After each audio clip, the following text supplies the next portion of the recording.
Welcome to The Show Off, the podcast where we make each other sit down, shut up, and watch episodes of our favorite TV shows and then explain, or be forced to listen to, why it's top-tier television. This show is for anyone who has ever wanted to go on endless tangents about their favorite shows, but their friends and family don't want to hear it. We get it. Ditch those losers and come hang out with us instead. I'm Amanda. And I'm Campy. And this is The Show Off. It is recording now. We are recording now. I didn't tell you when I hit record. No, you did not. No, you did not. But here we are nonetheless. Hello. Hello, hello. Did you get a chance to look at the notes? Nope. Okay. Do you wish to do that? Nope. Quickly. Okay. Well, we can just dive in then. Hey. Hi. How's it going? It's been a minute. I know. It's been a crazy long time, actually. Yeah. as- This is one of the first times we're recording near to when we'll release the episode. That's true. That's true. This is going to come out hopefully before the end of the year. I know. Yeah. Like, we can say happy holidays and it'll probably be accurate. It'll be relevant. Yeah, today is December 11th. So if this doesn't come out before the end of the year, y'all can yell at us in comments. We're doing our best. We are doing our best. And yeah, it's been like almost like a full season. A season, I mean, and I mean that in terms of like the calendar Time of seasons. the year. Yes. Season. Yeah. Since we have done this. And Right, because we haven't really recorded since early fall. Early fall, end of summer. Yeah. More or less. And basically what happened is Campy went to Europe for 2 months. I was gone for a little bit, and then I was in Oklahoma for a little bit. Yeah. Not for very long, but yeah. No, that was like 2 days. Yeah. That was it. A spicy 2 days. Mm-hmm. But you're going to be there a lot more going forward. Hopefully. For work. Yeah. It's exciting. I can go chase some tornadoes down there. I'm looking forward to it. Yeah. Our Twisters episode has been live for a few days. Mm-hmm. So hope you guys are enjoying that. I really hope you are enjoying it a lot, Yeah. because share in the wonder and the mystique with me.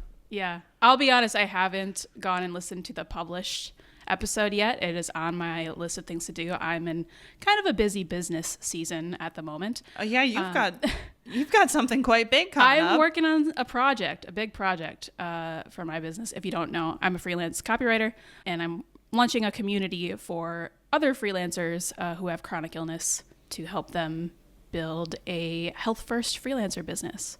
Super cool. Yeah, I'm really excited about it, but it's been a little chaotic in the last week and a half trying to get everything ready to launch on the 15th and open the doors for people to join. Good luck. From what I see from the outside, it looks like you're already on a good start. So. Yeah, I think it's going to be great. But enough about me. We are here to record a very special episode of The Show Off. I'm so excited for this one. We've been excited about this for a while. Yeah, I think we came up with this episode. Jazz in the Park. Yeah. We were just hanging out at Jazz in the Park this summer, listening to some sweet tunes and talking about the future of the pod. Yeah, we just wanted a good way to kind of end the season. Wrap it up. Tie it all together. Yeah. Thank you guys so much for listening to season 1 of The Show Off, first of all. Yeah. We've been really enjoying reading your guys' comments on YouTube and a few on Tumblr as well. No, I have not been updating it consistently, but that'll give me some time to update it while we're recording next season. Mm-hmm. So I will be doing that, at some point. No, it's been super exciting for me to see comments on the YouTube videos and seeing people engage with what we were talking about and just yes, join the conversation. We had one person nerd out with us. Yeah, we had one person who I think it was our second Doctor Who episode that commented and said oh my gosh, I've been waiting for this all week. And I was like, oh my God, really? Got little butterflies in my stomach from that one. Yeah, us? That's amazing. So yeah, thank you so much. Keep them coming, or if you want to send us an email, theshowoffpod@gmail.com. Inbox is open anytime. Comments are open anytime. And we love hearing from you guys. Now, shall we move on to set up this episode? Very special episode. We've teased it enough already. What we planned while we were sitting on blankets at Jazz in the Park. Yeah, eating snacks and just listening to some sexy saxophone. And that dude with that crazy bi-colored mohawk. Yeah, there were some black on one side, white on the other. It was great. Wild hairstyles. Anyway, episode setup. It's a superlatives season episode. superlatives. Season superlatives. So yeah, to cap off this season, we're gonna do some superlatives. We're going to pick our favorite shows in various categories of things. We have 15 superlatives we want to get through, and it may or may not get more and more unhinged. It will definitely get more and more unhinged. And we're doing this completely off the cuff. Can't remember if we've talked about this before, but typically we come to these episodes with notes up the wazoo. Mm-hmm. We've both spent hours taking notes on our episodes. Hitting pause every 2 seconds while we're watching the episode to take more notes. Exactly. This is not the case for this episode, so we're gonna see how it goes. Fingers crossed.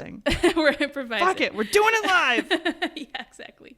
So to kick us off, let me just read off all of the episodes that we have covered in this season. It's actually quite a lot, and partially because we did 2 episodes. We did our double feature. Oh, that's true. To kick off. To start, we bit off more than Did you totally forget about that? Because I did. I mean, I think I buried it deep down in my mind because it was so brutal. Yeah. Okay. But real quick. So we did Once Upon a Time, the pilot, and the season 1 finale. We did Barry, the pilot, and the show finale. Leverage, episode 5 of season 1, the bank shot job. Bob's Burgers. Season 10, episode 20, Poops, I Didn't Do It Again. Doctor Who, our 2-part Doctor Who series, with season 8, episode 4, Listen, and then season 2, episode 4, The Girl in the Fireplace. And then we did Lie to Me, also season 2, episode 4, Honey. We got a thing for episode 4s. Yeah, it was weird for a minute there. And then we did Imposters, season 1, episode 2, My Balls, Dickhead. You have to read it that way. There's no other way. There's no other option. And then to round out the season, we each picked a movie, Twisters for Campy and Ocean's 8 for me. So those are the episodes/movies we are working with.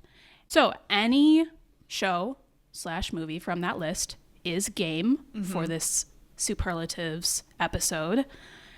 Are there any other rules we need to make right now? Can we allow for one veto of the other person? Just one. One veto. Okay, so what happens when you veto? You have to pick something else. You have to pick something else. Mm-hmm.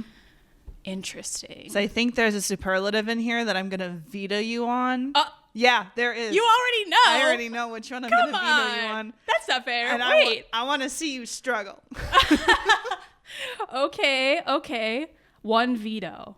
Okay, let me write that down so that we don't forget. All right. And that, to be clear, that's for all of the superlatives. It's not like... of the 15. Of the 15, you get one. Mm-hmm. Okay, any other rules? I think we just go for it. Let me think of any. Let me think of it. Well, now I feel like you made a mean one on purpose. So now I feel like I need to make up one. Well, yeah, like originally I was going to ask, like, do we want to say that you can't pick the same show twice? But I don't think we have enough. We don't have enough shows for that. Mm-hmm. We have more superlatives than we have shows, so there's going to have to be some repeats. How about, like, you can't pick a show more than twice? That seems fair. You think that's fair? Yeah. I think that's fair too. Okay, so you can't pick a show more than twice. So I just can't pick Bob's Burgers all the way down? Right. That's too bad. I mean, Bob's deserves all the awards. Right. Thank you for agreeing. I think that's going to force us to get a little creative with some of these too, because there's certain ones that are obvious, I think. But then there's certain ones where I will have a tendency to choose something, but I could be forced to be a little bit more creative with it and choose something else. You know what I mean? I think so. All right. Anything else? Last call. Once we lock in the rules are locked in. I'm ready to lock. Okay. We're locked in. So we each get one veto. You can't pick a show more than twice. Shall we get started? Let's do this. Our first superlative. Wind chimes, please. Best exposition / world building moment. Yeah. Kind of a fun one. We originally had this as best pipe, like best. Do you want to explain what pipe is again? Sure, for the listener? just in case you haven't heard. Basically, pipe is when a character just like word vomits exposition and like sets up the plot in like a very straightforward way that's not like clever or interesting. Typically, occasionally you will get pipe that is delivered that way, but it's still entertaining. But if you're a good writer, you're finding a way to set the exposition up in a way that is not just like dumping it on the audience very straightforwardly. Was that a good definition? I mean, I feel so. Yeah, just setting up the story, setting up the world, setting up the rules. But pipe is specifically like you're doing it verbally. Yes. You're making a character say it. Yes. So, but we kind of changed it to exposition because we didn't have a lot of pipe. No. At all. Most of it was pretty smoothly integrated. Yeah, like you and I, shocker, you and I picked good episodes of TV that don't do that. I know. Who would have thunk? Yeah. So do you have one for this off the top of your head? Looking at off the top of my head. See, okay, yeah, this is hard if we can't pick shows more than twice, because I'm looking at one where I'm like, but do I want to save that for later? Honestly, the bank shot job, right? I'm going to go with that as my vote, just in the opening scene from what I remember, because it's been a while. Yeah. It's been a minute.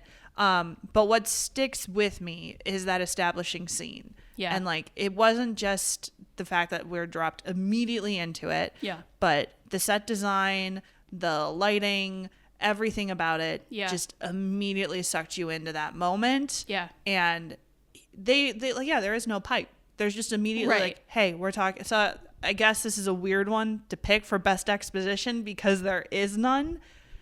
But I think that's kind of the point. It's so smooth and seamless. Right. You're just dropped into things, and because of the visual painting that we're doing, you just know what's going on. Immediately. Yeah, that's a really good one. I'm definitely tempted to pick that as well, but let me have a look here real quick. See, I'm also struggling with like, I can't pick an episode more than twice. I know. I wonder, now that I'm thinking about that, I wonder if we should have an exception for Once Upon a Time in Barry, since we did have 2 episodes each. I think that's fair. Yeah. If we can somehow work it in, though, where they're different episodes. Right. Okay. All right. Let's go with that. I think in that case, since I know I'm going to pick Leverage for other things later on. Gotta save it. Yeah, right. I am going to go with the Once Upon a Time pilot. I think that rocked at world building. Yeah. We kind of did exposition / world building for this one, which are kind of 2 different things, to be honest. But I'm gonna roll with it. Yeah. I think that the Once Upon a Time pilot does a really great job with that initial world building and how we talked about like them going back and forth between fairy tale land and the real world, and like we're in Boston, now we're in Maine and Storybrooke, and we're in the past and the present, and like it's bouncing around all over the place, but it's still coherent, and like you know exactly what's going on at all times, and it's like weaving the story together in a way that could potentially be very confusing, but it's not. It's very entertaining. Yeah. So it's very well done, pilot. I'm gonna roll with that. All right. Agree with you there. All right, Amanda, do you want to read our second season superlative? I do. So our second superlative is best cinematography / lighting. Those 2 things do go together. So do you have one for this one? I do have one. So my pick for best cinematography is going to be Doctor Who, season 8, episode 4. Oh! Listen. Specifically what stands out in my mind is the scene where they're at the orphanage. Yeah. And they got like the thing in the room under the blanket. Yeah. And there's something about the lighting and the lens flares that are going on at that moment that just enhances the creepiness of it all. Yeah. Like it's like sterile hospital lighting. It's so good. And then he turns on a lamplight and it's like the whole thing shifts That's immediately. a really good point. Yeah, I did love that part too. Yeah. They use the lighting to really play with the tone of the scene. Absolutely. Yeah. Actually, that might be my pick too, but for slightly different reasons. Ooh. Let me just have a quick look through here to make sure I don't have any other hot takes. Oh, I might have one other hot take.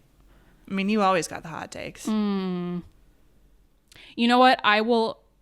That would have been my pick for the record. I will also save that one for later because I'm going to have multiple Doctor Who picks, I would imagine.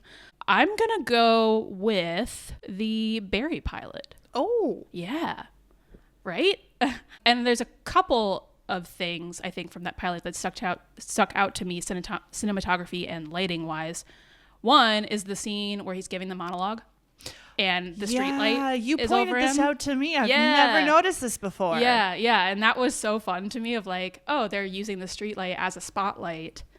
And the shot is very simple, but like once you see it, you can't unsee it. And it's very effective. I'm never going to be able to watch the pilot the same again. Yeah. So I really like that one. I'm going to go with that. Also, the red and blue flashing lights that we pointed out. At the club. And then later, the cop car lights that echo the earlier lights from the club. So that was really good too. Yeah, I'm gonna go with that. It's amazing what you can communicate with lighting. True facts. Oh my God. Yeah. For the record, I will just say that I also love the lighting in that Doctor Who episode.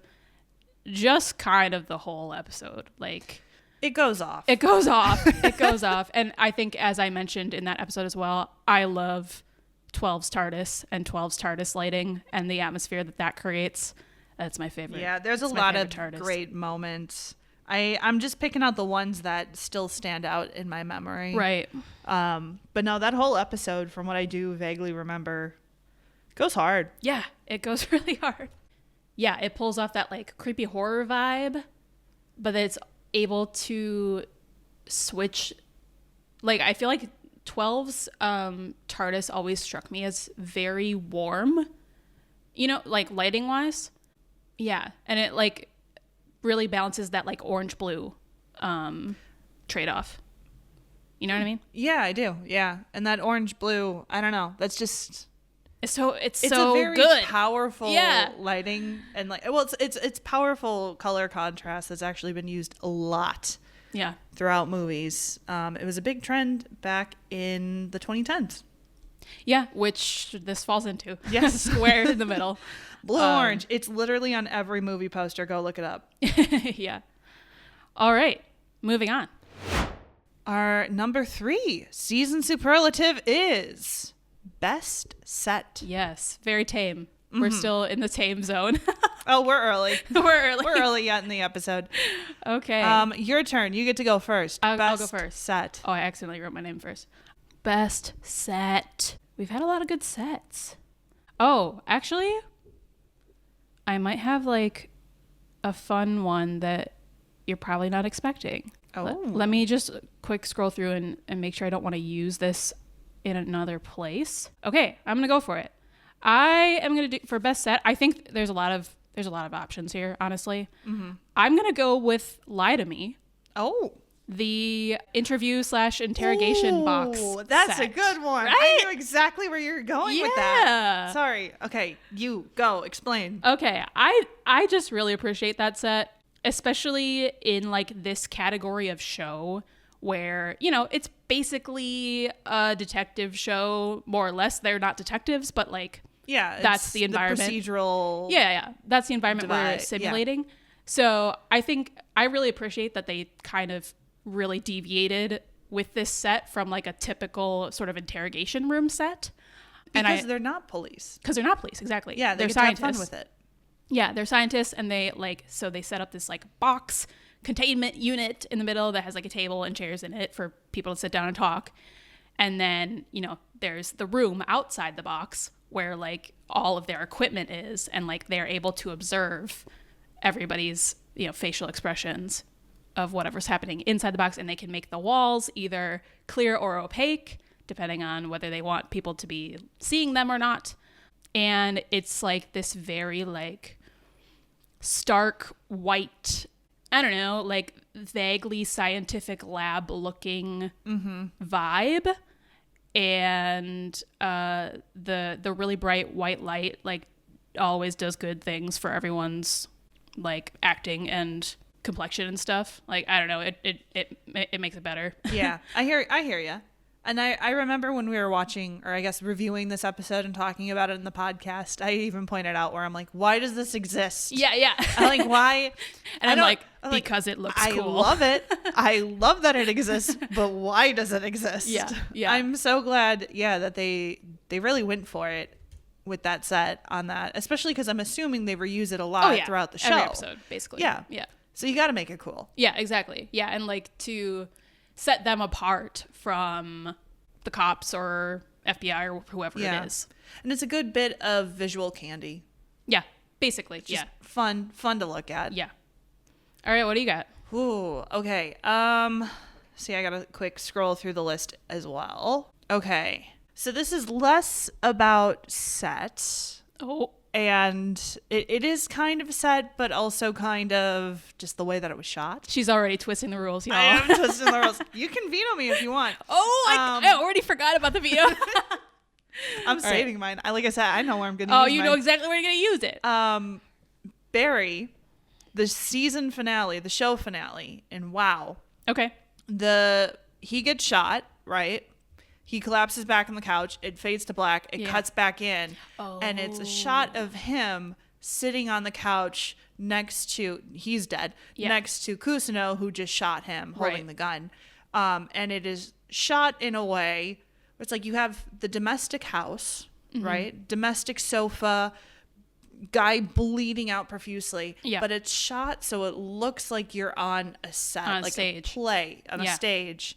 And the camera slowly pulls out and you hear audience clapping. Yeah. And it I think cuts to something else. It cuts to the actual audience clapping for a different scene that's in the future. Because then it cuts to... it's like Sally's play. Yeah. Yeah. So, but I know it's not technically just the set. No, I'll give you that one. There's more elements to it than that. I'll give you that one. But the way that they set it up, it is the a framing set, of it all, it absolutely is a set. Absolutely plays on the whole theme of Barry, like the different themes that Barry has, and this idea of like what's reality. Yeah. Are we who we pretend to be, or is who we pretend to be who we really are? Right. I think that's the same thing, but you get what I'm saying. And like, also it makes me think of like, what story are you telling? Yeah. Yeah. And I think that's a huge theme in Barry as well. Mm-hmm. Like telling the story and manipulating the story to make it one thing when maybe it was actually another thing. Exactly. Yeah. Good so shit. There's a lot of fun with that one. Oh, that's good. I like that a lot. Okay. All right. Are we ready? What's the next one, Amanda? All right. Best score / soundtrack / theme. Ooh. Yeah. All right. This might be a hard one. You first. Oh, shoot. I got to think about this. Yeah. Take your time. All right. Shoot. I don't want to throw this one away yet, but the thing is, the problem is I don't entirely remember what music was all used in episode 2. I mostly remember the music used throughout the entire show, which is Imposters. Okay. My balls, dickhead. I do know they play Coldplay. Viva la Vida. Yeah! Yeah, that was funny. That was really funny. But that show overall has a ton of great music. I think they even had like a moment of like jazz where it was like really smooth jazz. And it got like noir sort of for a second. Mm-hmm. And I think when Sally was telling her backstory, there was like a lot of noir music going on. Wait, Sally? Yeah, one of the characters one of the con artists who's been in the game for a long time is trying to encourage Maddie not to date the hot guy. Yeah. And so she gives her backstory, and it's very noir and sophisticated. And then you get like Coldplay, another kind of pop music woven in throughout the story. So it shifts throughout, and I love it, and it's catchy. Yeah, I like that. That's funny. I I didn't immediately go to like use of popular music in these shows, but yeah, that's probably honestly one of the few shows on this list that does that at all. Yeah. I don't know actually if any of our other shows have that. Not really. So no, that makes it kind of unique, I guess, in this list anyway. Okay, what would I pick? Do I want to use this one now? It's like Kill Your Darlings. I know. Are you gonna do it? You get to use it twice. I do get to use it twice.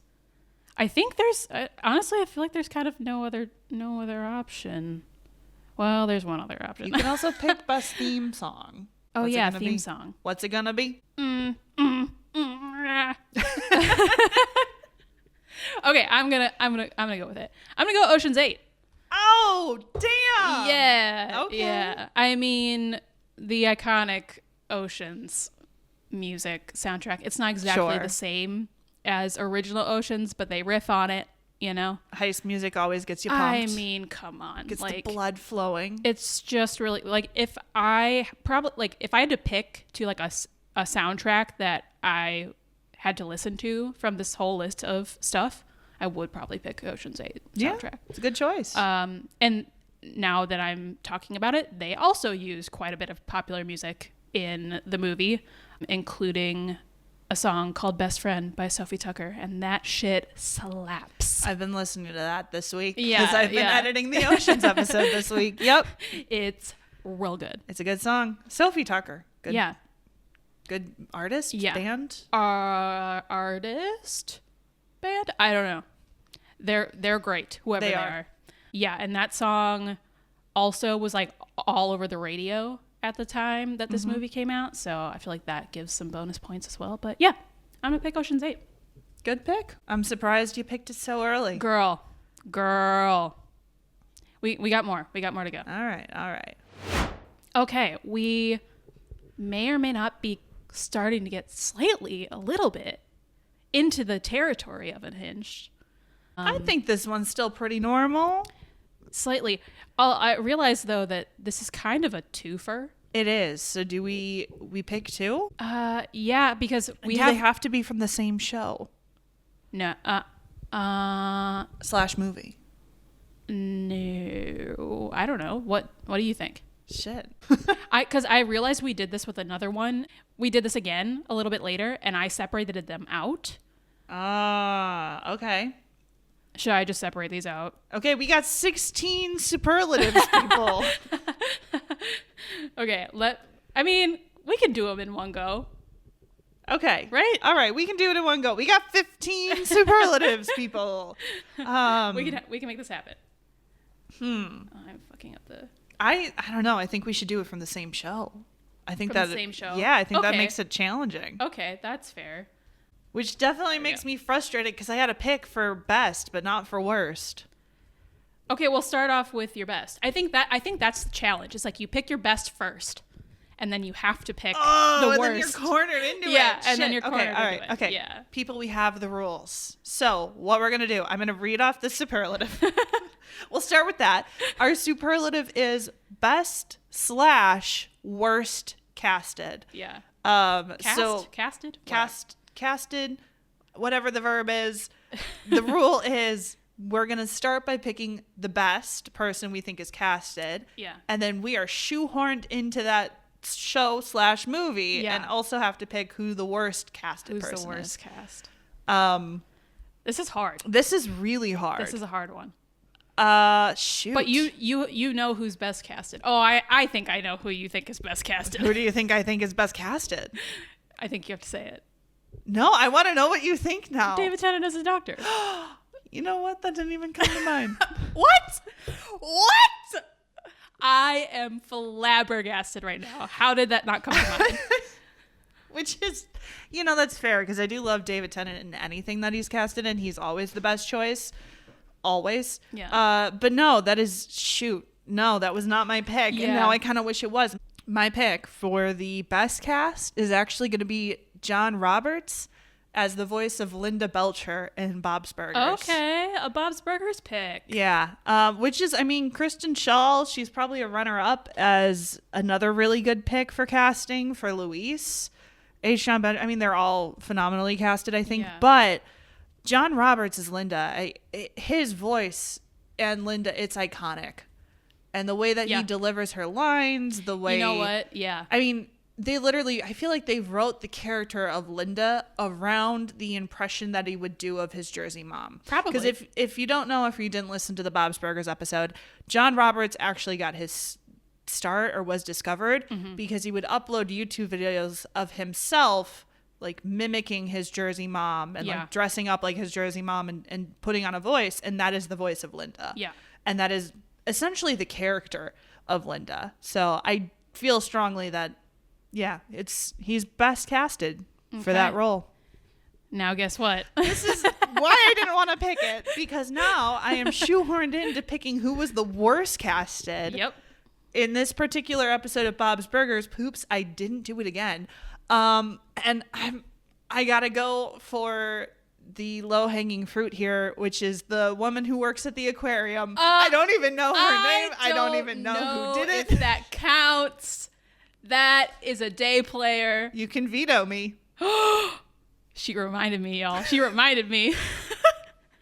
Wait. No, I'm definitely going to want to save my veto for later, I feel like. All right, well, then I'm doing the aquarium lady. Yeah, I'm going to save it.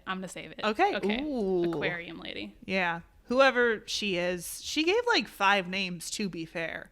Yeah. For the record, we are not hating on the aquarium lady. No, I just she was did a forced perfectly to pick fine someone. job. Okay, who am I pick for best cast? Best casted. Ooh, I might use a big one. All right, I'm gonna use up my second episode of one of these. I'm gonna use up my second Once Upon a Time pilot for this. Okay. Best cast: Lana Parrilla as Regina Mills. Okay. Mm-hmm. Yep. Evil Queen. Easy. What do you want from me, really? I mean, yeah, there's really not much to say. I could have easily also said Robert Carlyle as Rumpel. Yeah, also he's very good. I mean, when you really can't picture anyone else in the role once you've seen him do the role. True. But when you weigh those two against each other, they both chew the scenery. Yeah. Fuck. Yeah. Yeah, okay. They really do. Yeah.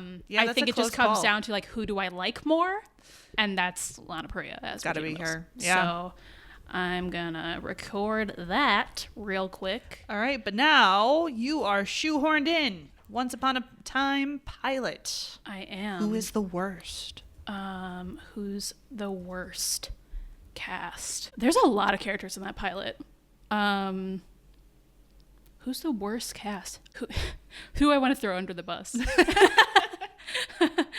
Of my options, I'll actually force myself to stick to main characters here. Unlike throwing shade people, over here. Unlike some people. Hey, it's not my fault that Bob's Burgers is perfect. Which means I have to look up this man's name because once again, I have forgotten his name. Okay, I am going to have to say, quote unquote, worst cast, Josh Dallas as Prince Charming. Yeah, okay. Yeah, I think he does a fine job. Mm-hmm. I do think it could probably have been any number of other people, and they would have also done a fine job. You know what I'm saying? That seems totally fair. Yeah. I mean, we like him. He's very just dude. He's very just dude. I mean, especially kind of in this like first. He gets more complicated later. I mean, like from the little that we see of him in these 2 episodes. Only little bit that I've seen. Yeah. He does not stand out as a particularly, like all the other characters, I remember their face distinctly. Yeah. You know? And then him, I just see dude. He has a very that guy face. Yeah, exactly. Yeah.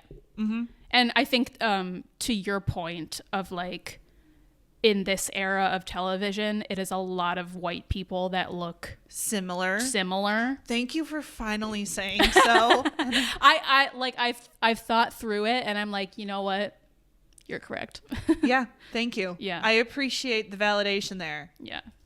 And if you don't know, if for some reason you're just joining us for Superlatives, I stand by that the aughts and early 2010s, like mainstream TV was basically all the same looking white people for Yeah. all the main characters. All the women look the same, all the men look the same, and I will stand by that statement. Okay, I don't know if I would go so far as like they all look the same. But many people had like similar features. So anyway, those are our picks. All right. For best and worst cast. We did it. We made Woo! it through. We got it. Okay, next. No vetoes yet. Season super. I'm saving mine. I know where I'm going to use it. I can't believe you know exactly where you're going to use it. Okay. All right. Amanda, what's our next one? This is a big one. Mm-hmm. This is a juicy one. Yeah, it is. Are you ready? We're doing best character. And I did write in parentheses here, in the sense of being a capital C character. Capital C character. So, do you have a pick? I do. This one is easy for me. Okay. Doctor Who. Oh. Specifically Girl in the Fireplace. David Tennant, Doctor Who. What's up? Do you guys. Number 10. Do I use my veto here? Hey, you had it in mind for something else. Save it. Don't take this from me. Please don't. David Tennant. You know what? I'll give it to you. Thank you. But go ahead and explain your choice. I mean, there's not much to explain. It's David Tennant. No. Nope, you have to tell the people. You have to give concrete reasons. Okay. Let me think about how to. Basically, David Tennant as an actor and his portrayal of Number 10 is very rich and very dynamic. David can play a huge range of emotion and can do so in very subtle ways and very big ways. I think one of my favorite like little fun tidbits about David Tennant's run overall, when he dies, quote unquote dies, and regenerates to the Matt Smith version of the Doctor, that scene where he says, "I don't want to go." Mm-hmm.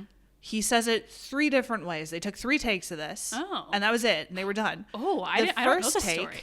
He's pretty stoic. Yeah. The second take, he's got tears in his eyes, but he's not crying, but his eyes are tearing. Yeah. Third take, he is crying. Okay. And they ended up using the second take. I was going to say just second one, right? Yeah, it's just a little teary. So yeah, David can play this huge range of emotions with the character that gives Number 10 so much more depth. Yeah. And makes him, to me, so much more interesting than any of the other Doctor iterations I've come across so far. So yeah, I stand by that. Yeah. Best character, capital C, David Tennant's Number 10. I mean, it's hard to argue with that. Thank you. For sure. Yeah, we love 10. What is my pick? Best character. Best capital C character. I've just used Regina Mills for my previous. I was prepared to use her if you vetoed me. So. Yeah. I am tempted to use Rumple in her stead. But as we just discussed, you know what? You do have 2 different Once Upon a Time episodes. I don't know if we're gonna be that specific about it. I don't know that I can say he's a capital C character in that finale, because I've now used up both of my uses of the pilot. Because he's very normal in the finale. Well, no, he does have a scene with Charming in Fairy Tale Land. Yeah, he's covered in like leather. And, like, there was a lizard leather. Crocodile. Yeah, his crocodile outfit. That's it. Mm-hmm. I guess so. There's that. So that's an option. But who else is a capital C character? I haven't used any of like my heavy hitters yet. You're saving them. Yeah, I really am. Well, I would call Oceans. I did use Oceans. I would call Regina Mills one of my heavy hitters. Yeah. Oh.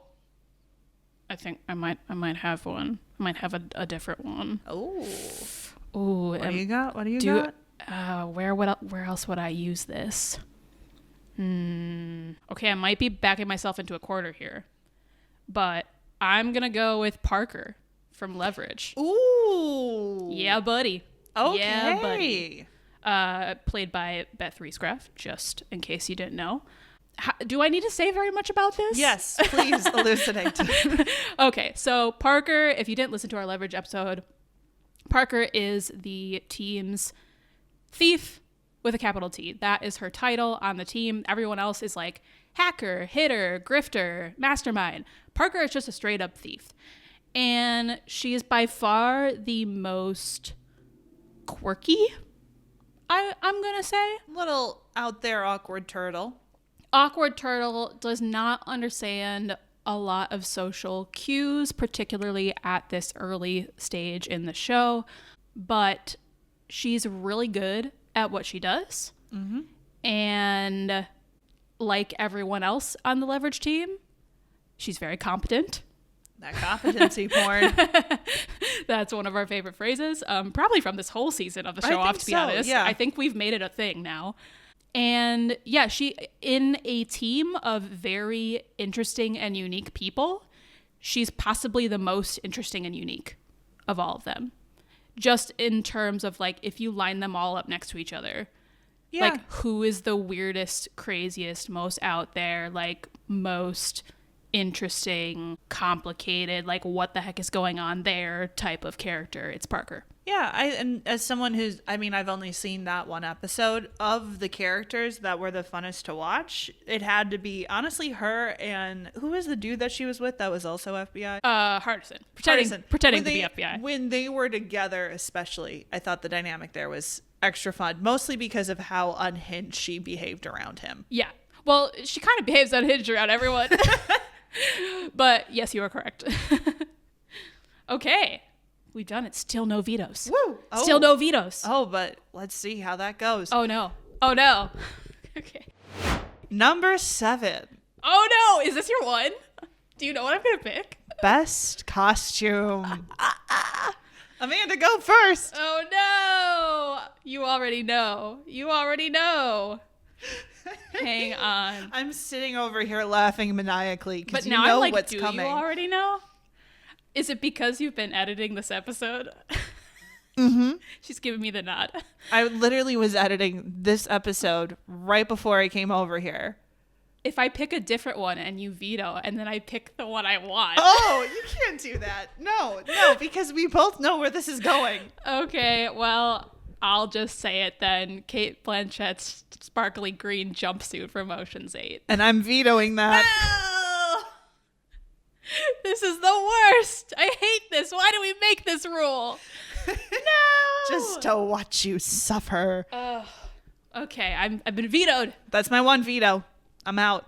Okay, well, now I gotta make a note of the veto. Hang on. All right, well, I think it's gonna still be from Ocean's 8. I think the only costume competition to Ocean's 8 is probably Once Upon a Time. Mm-hmm. And I've used that already, tragically. I probably would say Regina Mills' Evil Queen outfit if I could choose that, but I cannot. So, Ocean's 8, I mean, we spent a lot of freaking time talking about costumes in Ocean's 8 because they just keep giving. Yeah. They just keep serving. That costume department had way too much fun. Yeah, and by that we mean exactly the correct amount of fun. Yes. The best amount of fun. We get to reap that reward. So what am I going to pick? Well, I guess if I can't pick Cate Blanchett, Lou's sparkly green jumpsuit, then I will pick Sandra Bullock, Debbie's black dress.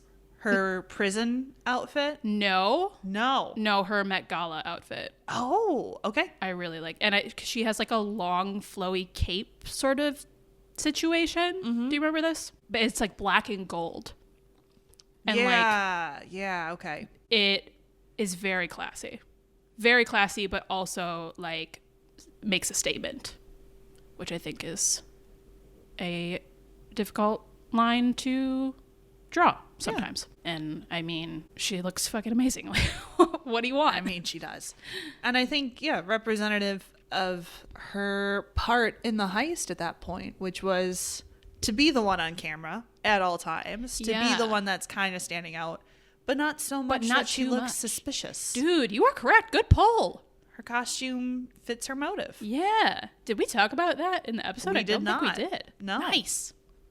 Good one. Teamwork. Yeah. All right. Great. Okay. What's your pick? See, part of why I vetoed you is because I wanted to pick Ocean's 8, but you just got into it. Yeah. So I'll use my backup. I mean, you can also you haven't used Ocean's 8 yet. The thing is, I don't have a specific outfit in mind. It's just all of it. Ocean's 8. Yeah. Okay. So I am gonna pick a specific one, which was your backup, actually. Your other backup, Regina, Evil Queen. Yes. Her actual Evil Queen outfit. Excellent. I'm glad one of us picked it. I can't remember everything that we talked about with it, but I do remember at least going into depth about feathers.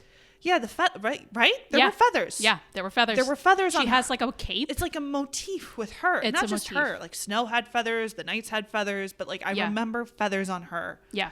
Yeah. And just the overall ensemble was it was awesome. And it's like mostly black but a little bit of red. Yeah, there's like hints of more darker which colors. Which just gives you that like blood sort of and also apple connotation. Mm-hmm. Yeah. I mean, it's really hard to be. Also, like her strolling in that first episode with the high ponytail. Yes. And the fucking headpiece. She had like the high boots and like pants, right? Yep. And she was like power walking through. Yep. And like, I think that maybe is that when she's wearing the cape with the feathers, or is that later? I don't know. One of those situations. She's Either wearing way, the cape with the feathers. the outfit, like overall, the impression of the outfit is what stands out in my mind more than the details of the outfit itself, which is the power and the grace and the confidence and the an entrance for the ages. The intimidation that you feel. Yeah. It evokes a feeling. Yes. For sure. Excellent.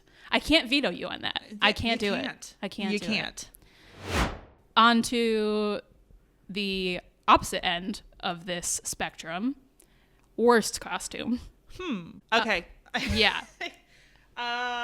Yeah. No. Yeah. I think I got one already. You got one? I got one already. Oh, shit. I think, and you'll have to correct me if I'm wrong, I'm pretty sure it's in Lie to Me. Okay. When oh no, who you throwing under the bus? Name borrows the tie from the FBI guy, and it completely clashes. Yes. With the rest of his outfit, and then he uses his wallet as like an FBI badge, and there's nothing in there but a wallet. Yeah. He looks so weird. It's funny because it's like it's a good costume in the sense of it's intentional. It's a bit. Yeah. But does it look good on him? No. It looks no, awful. It doesn't. Okay. I can't veto that one either. Yeah. I have a feeling I know where you're going to veto me. You know, we will find out. All right. I like that. I like that a lot. I'm just going to quick write orange tie so we know what that is. Okay. What's mine? Worst costume. That was like a 2-in-1 because it was like, it's a quote unquote bad costume, but it was intended to be a bad costume. Hey, I know how to pick them. You're having your cake and eating it too. Oh, you betcha. Worst costume. Okay, I'm gonna go for the funny pick. Okay. I'm gonna say Let's hear it. Barry and his machine guns across his back that don't fit into his car. The only beat of comedy in that entire final episode. Yeah. So I'm also picking a bad, but it's on purpose pick. I don't even know if that really counts, but I'm going to say it counts. You know, it counts. I think it counts. Yeah. It's a great moment. It always gets a chuckle. I mean, honestly, that was probably the funniest moment of that whole episode. Because it was the only funny moment of that whole episode. I laughed a lot. Very dark episode. Yeah. I laughed a lot at that. So we really needed that moment. Mm-hmm. I will say also, I feel like Barry in general is very drabbily outfitted. Yeah. He's not supposed to be a fashionable character. There is one episode where he buys clothes directly off a mannequin to go to a party to impress Sally, and everybody comments on like, did you buy that off a mannequin? Oh my God. And it's the only time he ever dresses like that. He never tries it again. Oh man. Yeah. He is not someone who particularly puts effort into how he looks. So in that sense, also not great costume. But again, it's intentional. Yes. I'm not throwing any costume designer under the bus in any of these shows or movies. Our number 9 superlative is best one-liner. Uh-oh. We got some competition now. We do. I already got mine ready, though. It's in the chamber. It's locked and loaded. I might already have mine, too, but I wonder if we have the same one. I'm curious. What happens if we have the same one? Does it just become the super winner? Ooh, maybe. It might be. Okay, let's hear it. I'm so curious. What's yours? Well, let me just double check the list real quick. Oh, no, you can't. I can't have the same one as me then. No. No, I mean to make sure I don't have any other better ideas. Okay. I don't think I do. I think this is the obvious choice. Oh. To me. And that would be leverage, the bank shot job. Sometimes bad guys are the only good guys you get. Oh, okay. All right. I'm going a different direction with mine. Really? Really? Yeah, that is a great one-liner, though. As you said, that became the tagline for the show, right? It did, yes. It won one of them, yes. Now, if I pick that, I'd be using up my second leverage pick. Yeah. I'd have no more leverage. Nope. Do I dare? I mean, I think it might be too late. It might be too late. You already said it. You put it out there into the world. Fuck. All right, I'm going with rules as we go. I mean, it's a really good line, so it is. I'm gonna roll with it. All right, what's your pick? Wait, now I'm like I have no idea. What I went a different direction with it, which is snappy quip. I mean, yeah, fair. like something that was just like, ooh, that was such a good little comeback line that it made me laugh. And it was like, yeah, I don't know what else you say to that. Yeah. Which is in Once Upon a Time. Ooh. In the season 1 finale. Okay. When they go to Rumplebumple's like pawn shop. Yep. Oh, and now I know. I'm saving it for a rainy day. Yeah. And she said, well, it's storming like a bitch. Yes. Okay, that I approve. I approve of that. Like I said, I have that one in the chamber. Like nice. I still remember that line. Nice. Yeah, it's something like it's storming like a bitch. Mm-hmm. Yeah, that's a solid pick. Now I'm like, what other lines am I not remembering? You know what I mean? I mean, there's so many. But I think that's part of the point. It's what stands out. There might be better lines, but the ones that stick with you. True. I mean, in our Doctor Who episodes alone, I'm sure we could each find many. But yeah, I think the two we picked are quite excellent. Cool. All right. So, quick recap before we go on. My 2 uses of leverage are gone. Yep. Are off the table. I can no longer choose leverage as an option, which is insane because we have some spicy superlatives coming up. Kind of surprised you didn't say that. But I wonder. We'll see if I make up another rule. You've also used up your Ocean's 8. Did I? Yeah. No. Because you used it for best score and soundtrack and best costume. Wait, no. That wasn't my intention. Oh, no. I was trying to save you with that veto, Amanda. Okay, there might have been... We might have to make up a new rule later. There might have to be certain ones where, like, everyone's back in. Okay. All right. Yeah. Fair. You know which ones I'm talking about. I think I do. Okay. You know what? Yeah, I think for the unhinged ones that are coming up, we can. Everyone's everybody's back in. fair game. Everybody's fair game. I think that's fair. Should we move on? Yeah, let's do it. All right, is it my turn? Our number 10. What is it? Biggest laugh, biggest comedy moment that stood out to you from our list. You got one ready? No. Do you? I do, and it still makes me giggle every time I think of it. Okay. Which is, see, I'm giggling already. The scene in Ocean's 8 where Rose is talking to Daphne and trying to be aloof. Oh, yeah. And Kate Blanchett and Sandra Bullock, Debbie are distracting her. Yeah. And they pull out the bubble gun. Yeah. See, I'm still laughing. Yeah, I mean, it probably helps that you've been editing this episode. But every time it gets to me. Every time I think of it, I start giggling again because it's just such a ludicrous moment of them holding bubble guns. It's so good. With no expression. Good. No expression, straight face. It just cuts to them doing the bubble gun thing, cuts away, cuts back, and they're gone. Yeah. Perfect. And then they're gone with like 2 bubbles floating. Yeah, that is peak comedy. I think it is. That is peak comedy, for sure. That's a really good one. Is that your first Ocean's 8 use? I think it is as well. Amazing. Like I said, I was strategic. You're killing this. One would think you had planned this out. I had not. I'm shocked you didn't go Bob's Burgers. I thought about it, but there wasn't really a single moment. A single standout. Yeah. We kind of talked about that. The whole episode is funny. Yeah, we kind of talked about that in the episode. Like, the jokes are so fast and furious that it's like you hardly have time to process before you're on to the next one. It's more consistent, enjoyable rather than a sudden burst out laughing. Yeah. Oh, man. Yeah, this is tough for me. Also tough because I've used up leverage, for example, which always makes me laugh. Why is this so hard? Did nothing make you laugh? Did nothing make me laugh? You have nothing no was humor funny. in you. Nothing was funny during this whole season of the show off. We're very serious people here. I want it to be Bob's Burgers because I haven't chosen a thing from Bob's Burgers yet. And this is like the obvious pick. It is like the comedy on the list. Yeah. Is it our one comedy in this entire list? Technically, Barry's a dark comedy. But Sure. Yeah, Bob's is the only one that's just straight up. That's its only job. Yeah, I could have picked the machine gun thing from Barry. I feel like that would have worked here too. That made me laugh really hard.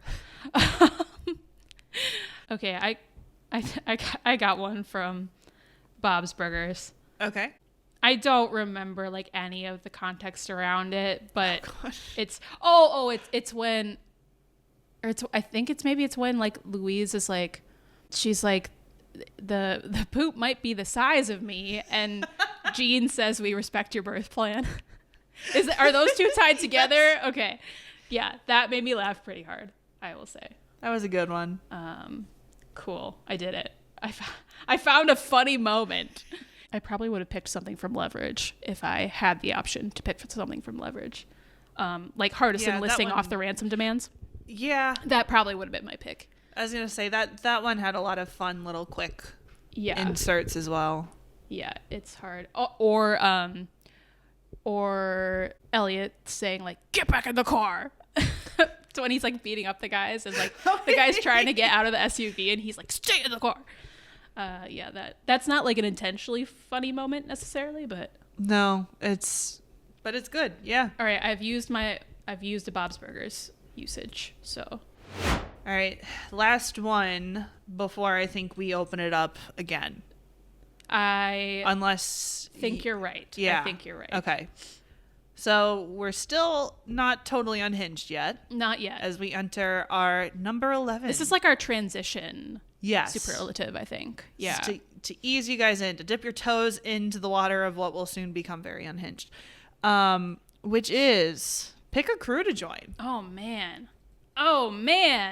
And to be clear, when we say crew, like this could technically be any group of characters in any of the shows, but we happen to have a lot of crews in with these picks. So I think you have more wide open choices than I do. So why don't you go ahead first? I think it's an easy one for me. Yeah. And I have a feeling you're going to veto me. You guys, I literally keep forgetting I have the veto. I just keep bringing it up. I'm making this easy for you. So my pick is to join Tyler Owen's crew in Twisters. I want to go chase tornadoes. I want to be inside a fucking tornado in a TIV. Yeah. I will soon be living those dreams out as I'm traveling down to Oklahoma a bunch. Not. No, you absolutely will not. But I do want to join a Storm Chaser crew. A Storm Chaser, yeah. I'm still going to save my veto. Ooh. I'm going to let you have that one. Thank you. You're welcome. I'm glad that makes you happy. Okay. I didn't even I forgot that was an option, to be honest. But that tells you the difference between you and me. I was saving Twisters for that. Fair enough. Okay. This is where I'm going to suffer, truly. Yeah, because you've taken out a lot of yours. I've taken out my two big ones, which would be Oceans and Leverage. Mm-hmm. And if I'm being extra honest with y'all, in those two, if those were still in my options, I'd actually go Oceans. See, I thought you'd be saving Oceans for best costume and crew. Interesting. Yeah. Interesting. Yeah. I mean, it's hard when you haven't planned it out. Like, if I had planned all this out, I'm sure I would have I like us not done it planning, correctly. Though. It does make it harder. You're clearly way better at this than I am. Well, unlike you, I do not wish to go storm chasing. So that's really too bad. That's right off. I think it'd be a lot of fun. Yeah. I do not want to be the third or the fourth wheel on any of the Doctor Who no? You pairs. Don't want to join as a companion? No. In those particular groups, I do not. Like 12 and Clara and 10 Rose and Mickey. Girl, no. I don't want to be involved in any of those. Too messy. I got it. Too messy. Oh, man. Barry, absolutely not. You don't want to be a part of an assassin group or a acting class? No. Literally, both of those sound like my worst nightmare, to be honest with you. Honestly, of the options left, maybe I'd go lie to me. Maybe I'd go deception expert. You'd be good at that. Be on the Lightman Group team. Yeah. Frickin' sussing people out. I can actually see you fitting in with that. Getting to the truth. Yeah. They are also quite messy, but I feel like I can adapt to their mess. You know? Yeah, Cal, right? That's his name? Cal. I mean, all of them have He's mess. a hot mess. In one way or another. Yeah. But as far as communication, you're really strong at that. That's kind of my shit. Yeah. And I would like to be learning and working with the best of the best in that. So I'm gonna roll with that. That's a good choice. I'm gonna roll with the Lightman Group. Yeah. Why not? That'd be fun. All right, and that's my second lie to me usage, I think. But that's okay. But we reset. Because we are resetting. We are opening up the pool for the next 4 superlatives, or final 4 superlatives. We can choose from any of our previous choices. Yeah, I think the next 3 are the most unhinged of the unhinged.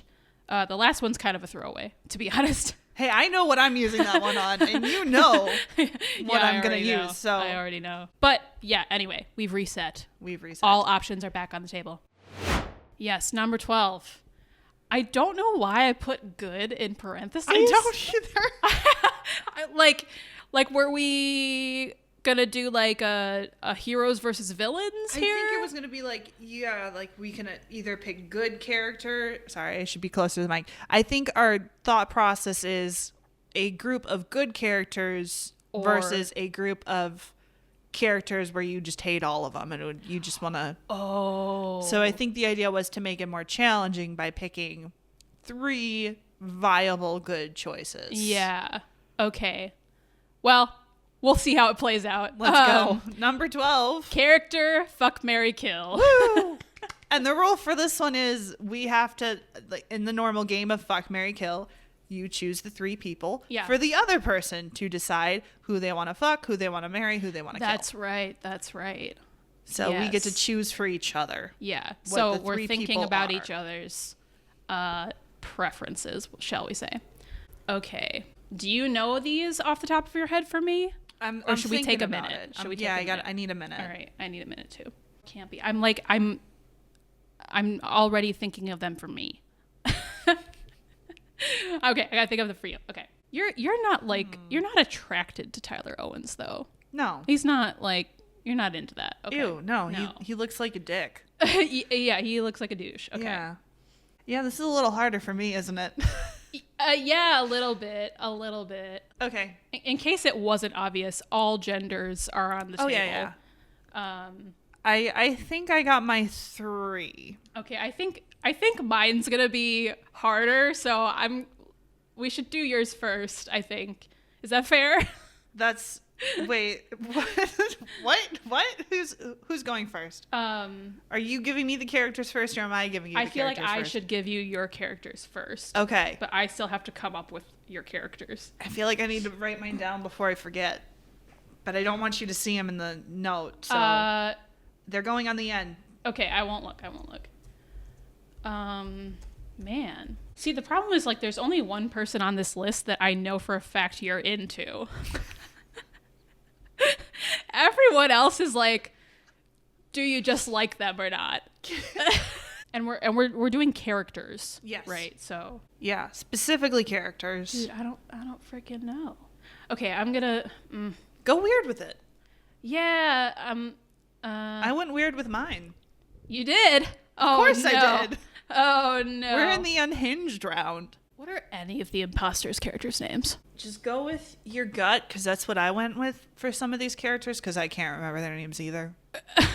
I'm not good at coming up with nicknames like you are, though. I need some female representation in this list. Hang on. Who's your favorite Ocean's character? Kate Blanchett. Yeah, that's kind of what I was thinking. Okay, I'm gonna roll with it. Let me. Are we ready to go? Yeah, I'm gonna copy paste it into your list here. All right. So for Campy, we have 10. Woo! Obviously, the 10th Doctor. I said Wonder Boy 1 from Imposters. The first guy. The little baby face The guy? baby face guy. Okay. You literally don't remember his name right now? I am so bad at names. You've seen this show 25,000 times. Ezra. Ezra, there it is. His name is Ezra. I said Wonder Boy 1. Wonder Boy 2 being Richard, whose name I, for some reason, remember. But the other one I did not. Maybe just Richard fits the face better. I think it, yeah. You know? I think looks like a Richard. I think very few people fit the name Ezra. Yeah. Like, when you say the name Ezra, is there like a particular face you think of? No. Yeah. Okay. And Lou from Ocean's 8. Fuck, Marry, Kill. I would fuck David Tennant. Sorry. Whoa! Freudian slip there. Freudian slip. 10? I would probably kill Ezra. Oh! Sorry, Ez. Oh, man. I thought that was going to be harder for you. I thought you No, I would marry Lou because she would take care of me. Girl, ain't that the truth? She's rich. Mm-hmm. She's got a motorcycle. I know. She looks hot all the time. Like, she clearly looks out for the people she cares about. True. And she stands by them. True. She's loyal. Even when they've been in jail for 5 years. Yeah. That's Why wouldn't true. you want to pick Lou? And, like, number 10, he's great, but he's also a hot mess. Like, no, he's not going to be reliable. Yeah. What, one night stand? Yeah. A plus. One and done. Yeah, one and done. I mean, I feel like retrospectively I kind of knew your answers, but interesting. I was curious if you were gonna be more indecisive about Ezra, but here we are. No, that was easy. Because the problem is you don't know the rest of the show. I don't. And his character changes a lot throughout the show. So, like, end of season 1 Ezra, maybe. End of season 2 Ezra? No, hell no, I'll kill him. Oh, okay. Yeah. Oh, that's right. We did talk about he this changes a lot in the episode. Okay. All right. I feel like I know your answers to this one too. I went weird with it. Yep. Because I like to go weird with it. Are you going to copy paste in the doc, or you're just going to read them out? I'm going to read them out because then you can write down the actual names. Oh, perfect. Yeah. So I got Mickey. Doctor Who. Mickey? He was in The Girl in the Fireplace, so we're throwing Mickey on the list. Mickey.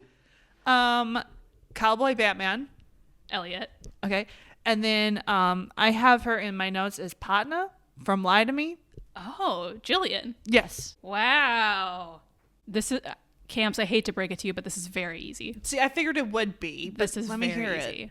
I'm killing Mickey. Yeah, I knew you would say that. Sorry, Mickey. Mickey's gone. I mentioned this in our Doctor Who episode, but he's very touch and go for me as far as whether he's annoying me or not. I love him. I think he's a great character. Fuck Elliot and marry Jillian.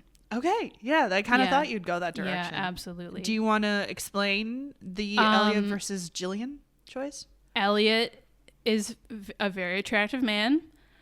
He's also a very dangerous man. I would not want to be involved with him in the long term. And in fact, this is a problem he encounters in the show as well. He's like the only one on the team that doesn't end up like paired off, partially for that reason. Good. And for other people's own good. Yeah. Jillian Foster, what do you want me to say? I mean, she's fine. She is a very smart, intelligent boss woman. And I think we would live happily ever after. Yeah. Very much so. All right. So I guess I threw you a softball. Yeah. I think, honestly, we could play like 3 more rounds of this. I know. And like, it could get fun. I thought for sure you were going to pick, like, I thought you were going to go really off the wall and pick like Rumple. I thought about going real crazy, but yeah, we like, said good choices, like relatively reasonable good choices. If you were to pick like shitty choices. Okay, NoHo Hank. NoHo Hank. Okay. Rumple. And the dude that says, "Do I look like your mama?" He's like, I forget the line, but he's like the second my titties. Do you see my titties? Yeah, do you see my titties? That guy. No, because I ain't your mama. That guy. Oh my god. Wait, so NoHo Hank, Rumple, and that guy. Titties guy. that came off the tongue real quick for you. Okay, that was right there. Oh my god. Okay, who am I killing? Let's be real here. I'm killing Rumple, right? What am I? Oh fuck! Then I have to fuck or marry one of the other ones. Wait.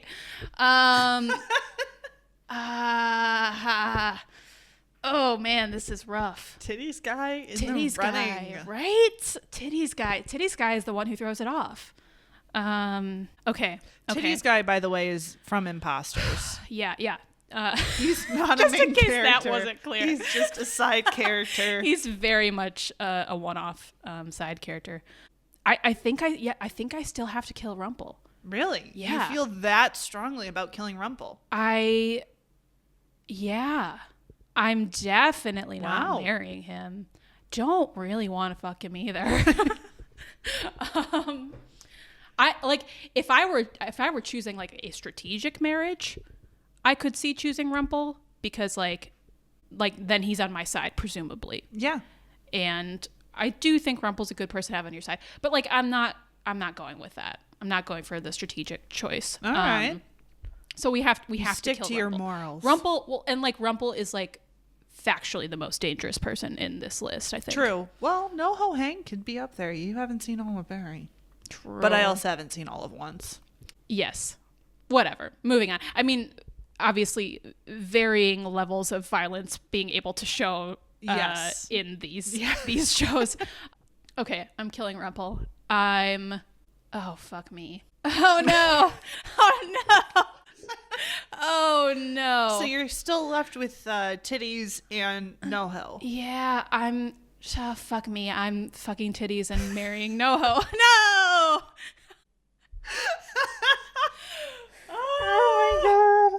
Oh my god. It's brilliant. I think maybe this just shows how much the hatred I have for Rumple, truly. I think it does. Because I was something. Like, no question he has to die. You'd fuck titties. Yeah. You'd fuck titties just so you could kill Rumple. Just so I could kill Rumple. And you know what? I think being married to NoHo Hank could possibly not be the worst thing. Yeah, if you stay out of the mafia stuff. If I stay out of the way. Yes, if I stayed out of the way. Yeah. And like, you know, in the pilot, he's so sunshiny in that first episode. That's true. He's so nice and bubbly. You would have a great time. Yeah, he's a cutie. He's funny. Yeah, it works. All right. Do I have to pick one? I mean, do you want to? Do we go down this path? Just like off the top of my head. Yep, as quick as you can. As quick as I can. A character we haven't seen yet. How about? Okay. The Doctor from Imposters. Not the Doctor from Doctor Who. Aye. The Doctor from Imposters. Oh, shit. Actually, you know what? Then I'm going to go Tyler Owens because he's a dick and you don't like him. Oh, no. Okay. Tyler Owens. Okay. And just to make it even, also Rumple. Oh, shit. Fuck. I picked that doctor card without really knowing what I was getting myself into, but I think it was a good pick. It was a good pick because see, I can go two ways with that one, right? Where I'm like, I could marry him and potentially benefit out of harm's way from all of the heisting that he does. Uh-huh. I'd be, hopefully in the know, and then I would be right. rich. Theoretically, he's rich. And even though he's in a very dangerous position, like, other people in his family don't know what's going on, and so they're never harmed so far in the show, even though it was canceled. Right. So I think I might have to marry him. As much as I despise him, he feels like the safe bet, which then makes it easy for the other two, because I would fuck Tyler just so I could ride in his truck. That was not a euphemism.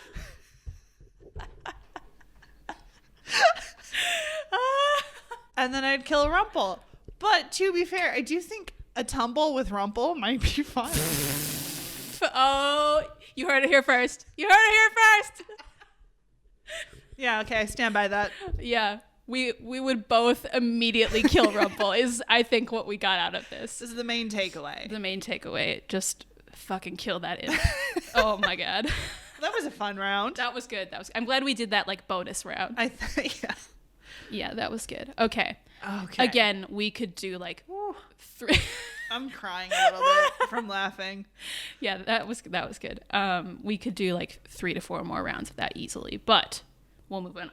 I'm honestly shocked you didn't just pick like all women for mine, to be honest. Like, you could have picked. I thought about going that direction. You could have picked like Regina Mills, Sophie Devereaux, and Clara. And I would have been fucking stumped. Honestly, I would have picked, if I picked all women, it would have been Deb, Lou, and probably Regina. Yeah.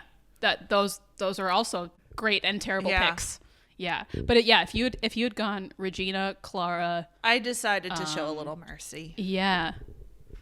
That would have been wild. Okay. Anyway, tell us your picks from our fuck, marry, kill options. Put in the comments. Yeah. Next. Number 13. Hottest hottie of the season. Second hottest hottie? You can have a 1-2 punch.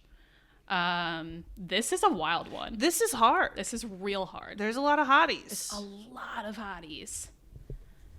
Oh God. I know who your number 1 is, right?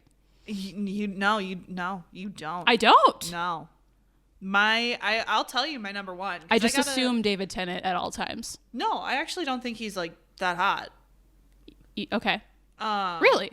I just think he's a really good actor. Huh. I'm attracted to his talent. This is your ace showing. I know. I am aware. Yeah. I'm attracted to competence. Is Fair there enough, sexuality man. for that? Attracted to competence? There should be. There absolutely should be. You're in trouble with the whole Leverage crew. Yeah, that's what I mean. Right? No, my number 1 pick, and actually, you know what? It's a little bit of competency porn in this too. Mm-hmm. Imbar Lavi, who plays Maddie in Imposters. Absolutely. Because she can pull off literally any look. Yep. And literally she can play any character. Yep. She knows people well enough to manipulate them consistently. I love that you have like multiple reasons to back this up, not just there's a competency factor to attractiveness. it. She is, I mean, like, the actress is gorgeous and the character is incredibly well played. Yeah. I think that's a good point though, is like hotness obviously comes from physical looks. It also comes from like the way you exist in the world. I agree. Very much so. There's a confidence that's required for hotness. Yes. Yeah, absolutely. Okay, so that's your number 1? That's my number 1. I gotta think of my number 2. Okay. But yeah, that's my number 1. Number 1, Maddie. Who's your second hottest hottie? I gotta think. You gotta give me your number 1. Oh, my number 1? We can alternate? Yeah. Girl, this is so hard. This is so hard for me. Hottest hottie. I mean, well, I have to take the episodes we have into account as well. Yep. If we're talking about the whole show, I might have different answers. You are bound to the episodes we picked. I am bound to the episodes and or the movie. I mean, it comes down to 2 choices then. It's either...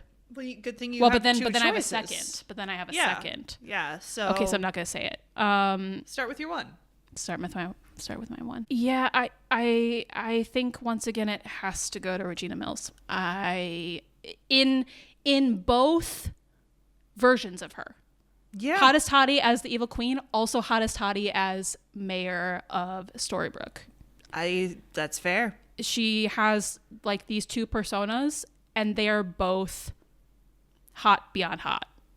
Yeah, it's like a 2-for-1, honestly. It's a twofer. And yet she gets like she doesn't take up both slots because she is one person. No, exactly. All right, good pick. Yeah. I got my number 2 ready. If you're ready for it. Yeah, hit me. I'm actually gonna go with NoHo Hank. What? Because of his effervescence. What? Because of his optimism and his joy about life. Plus, he wears really tight clothes, which shows you how confident he is in his physique. Okay. I'm just wrapping my brain around this. No shade at all to the actor. Okay. No, Hank. I mean, once again, I think this just shows you the difference in our brains. Yes. Yeah, absolutely. Do you know who my second pick is? Cate Blanchett. Yeah, it is. Easy. Like, it's not even a contest. I think, objectively, of the list of people we have seen throughout the season 1 of the show off, she is the hottest. Objectively? Yeah. I think she wins. Yeah, I do like her, Cate Blanchett and Lana Parrilla for me, like right there. Yeah. Right there. Again, I think a big part of it's that confidence that they both carry. It is carry. the confidence for sure. I think I can flip-flop on either of them. I think like I can exchange from one or the other, and I can't pick. Yeah. I can't decide. But I'm going to roll with Regina Mills for my number 1 and Lou Miller. You heard it here first. Cate Blanchett came in second. Very, very narrowly. In context of these episodes. Yeah. Yeah. Wow. We did it. Woo! We got through that one. Now on to the next one. We're getting even more unhinged. Motherfucker, here. I still haven't vetoed you. I know. Oh my God. You could veto my number 15 because you know what that is. I do, but like it's not a fun one to veto. No. So let's see this. Now might be my time. All right, Amanda, do you want to tell us our number 14 superlative? All right, this is going to be wild. I don't know how this is going to go. Number 14 is the strangest ship cross shows that you can still defend. That's the important part. Camp, I would love for you to explain this to the people because you came up with I did. You came up with this. I think it would be funny to explore what two characters from different universes of shows could actually work together. Yeah. And again, you have to be able to defend that It ship. has to be there has to be some kind of logic to it. There's some kind of chemistry there that you see. Some kind of pairing. That could work. That could work. Something maybe that one character is weak in and another is strong in. But then like complement each other. Where does the strangest part come in? Because so like there has to be some logic to it, but it also has to be weird. Yeah. Okay. Go with your gut on that part. Yeah. Go with your gut on that part. And once again, like you already have one, don't you? I did when I came up with this idea, but I can't remember. You can't anymore. remember it because it was many, many months ago. Oh, I got a weird one, but I don't want to use him again. I'm gonna need a minute. I need a minute. Yeah, I got to think about it. I think I might have to go with the first thing I thought of. Do you think of a good one? Maybe. That was a very dramatic gasp. I know. Well, I thought of a good concept, but I don't know if it works in actuality. Do you know what I'm saying? Let's go with it. Let's try it. Let's talk about it. Well, figure it out. Okay. All right. Let's talk it out. All right. I was thinking, what if we put one of the deception experts with one of the con artists? Ooh. Okay. I like this. So who would that be, and how can we make it weird but still logical? I mean, I think the concept alone is weird enough. Let's keep going with it. Yeah. Who would you pick? Well, for the record, I'm looking at like Lie to Me and Leverage probably, right? Like just to narrow down our options a little bit from, because like we have con artists are Leverage, Imposters, and Ocean's 8. It's a lot of con artists in this group. We have a type. I have a type. Let's be real. Yeah, it's mostly you. But you did choose Imposters, so fair enough. Again, all genders and orientations are correct, so there's no rules for this. Do you have one? Yeah, I'm ready. For those two? Oh, just for Oh, in no, general? not for the deception one. Okay. Sorry, for my own personal one. Okay. I was still trying to puzzle that out. I don't even know if that's what I want to go with. Why don't you do yours, and then maybe it'll like jog my brain into choosing something. Okay.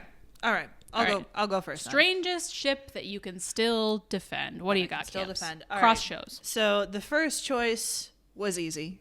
Okay. Because that's Bob Belcher. Because he is a Inherently great strange partner. He's inherently strange. But I also think he's a great partner. Okay.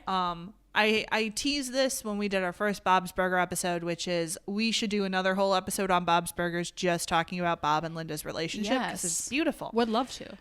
So Bob is a very supportive partner, but he's also very straight guy, monotone, Yes, right? very much so. He needs someone that's The ultimate a little straight more, man, if you will. Yeah. He needs someone that's a little more peppy and a little more, I don't know, out there. No, initially I was going to go with NoHo Hank, but I just used him. So instead, I'm going to go with Richard Evans from Imposters because Richard is at heart a good guy who wants to do the right thing, which I think Bob would find attractive because Bob is a very morally upright person. And Richard's a little dumb, but he likes to have a lot of fun, like he gets high sometimes and he likes to talk sports and football. And I feel like Bob and him would really vibe with that. And I think Richard would really respond to how supportive Bob is because that's what Richard really needs in his life. That's true. He does. He does. What he misses that. the most about Maddie is how supportive she was of all of his dreams, no matter how out there they were. Ah, interesting. That is context I did not have. Yes. So I'm glad to have it now. I will say your ace is also showing here. Because is there any sexual chemistry in this pairing? I'm not considering sure. that. No, you're not. No. No, you're not. The thing is, okay, Richard is definitely straight, but Bob is definitely bi. So it does work for Bob. Is he? And I guess I could then say Bob and NoHo Hank because Hank is gay and Bob is bi. So, technically that would work. Interesting. They actually communicate that in the show? It's never explicitly stated that Bob is bi, but there are so many moments. Some subtext. Yeah. Some subtext. Like there's one scene text. where a guy at the deli counter keeps hitting on Bob. And at one point he's like, I'm leaving Tony for you. And Bob is like, no, I can't. I have a wife. Who am I kidding? We would never work together. I gotta go. Okay. So no, he's definitely bi. Okay. Interesting. Yeah, Richard is as straight as they come, unfortunately. He is, yes. Yeah. So does that mean you have to swap him out? No, I'm standing. I mean, like, you stand by it. Yeah, because we said all genders. True. We said all anything orientations, goes. So yeah, fair enough. Okay, this is a very you choice. I think it also explains a lot why I am having much more difficulty than you. Yes, because I am trying to take the sexual chemistry into account. About sexual chemistry. I'm sorry. It literally didn't even occur to me to consider. Man. Are you gonna go with the con artist lie detector? Sorry, deception expert. Same difference. No. Although we could come back to that if we wish. I mean, I have one that makes too much sense. Oh, now I gotta hear it. Debbie. Okay. From Oceans and Sophie from Leverage. Because Debbie and Nate are very similar. Yeah. They're not the same character, but they're very similar. Yeah. Okay.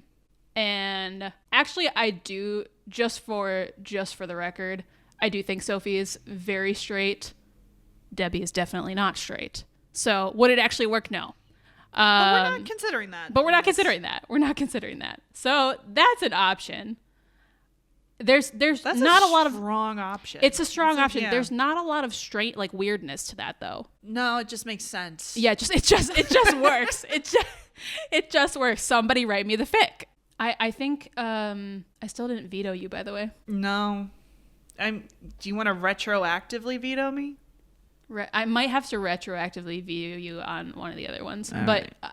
Can I phone a friend here? Oh. Help me out with this Okay. pairing. I'm struggling a bit. Let's go. Let's talk it through. Okay. Let me hear it. What are we doing? That's what I got so far. I'm like, throw out some names for me and let's see what sticks.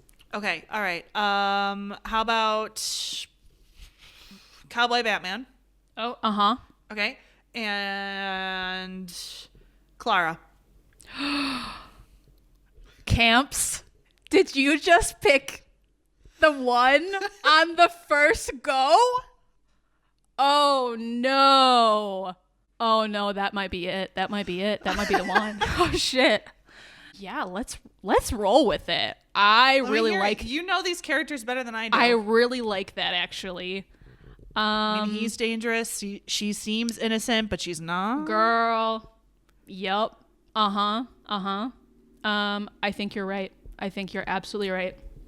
Okay, Elliot Spencer and Clara Oswald. How would I defend this? It's weird because I mean, they're literally from two different worlds. yes, but like that's implied in this Yes. In this superlative. Okay, let's go from Clara's perspective first. Okay. She definitely likes the danger. Oh yeah. Like that's why she's with the doctor. Naturally. And part of her character arc is that like she likes it a little too much, and she gets to a point where she's taken too many risks, and one of them does not work out so well for her.